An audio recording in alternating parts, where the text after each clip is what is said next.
Mhuri yeZimbabwe ndadzoka zvekare ndine imwe update yaSengezo Chabangu uyo anozviita interim secretary general webato rinopikisa zvematongerwo enyika reCitizen Coalition for Change. Akanga asiri kuwanika pamhepo kwemazuva akati wandei. Iko zvino ave kubuda ari kutaura pamusoro peutano hwake uyo wakanga uchinzi akapiwa muchetura akanoita kafira mberi kwaanga akaenda ikoko kwaakawanda iko zvino kwaasiri kubudikira. Saka pano tiri kuona mashoko ari kuzotaurwa pamusoro peutano hwake ari kubudiswa pari kunzi Senator Sengezo Chabangu, controversial interim secretary general of Citizen Coalition for Change CCC, strongly dismissed rumors regarding his health.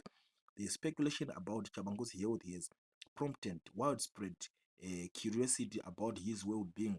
In an exclusive response to zimeye.com, the senator set the record straight, assuming the public that he is in good health.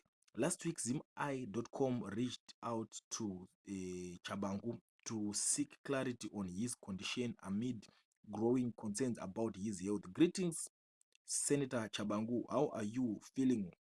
The nation is keen to know if you are well now. Kind regards. In his response, Chabangu directly addressed the speculation, saying, "Thank you, I am alive, kicking, Mr.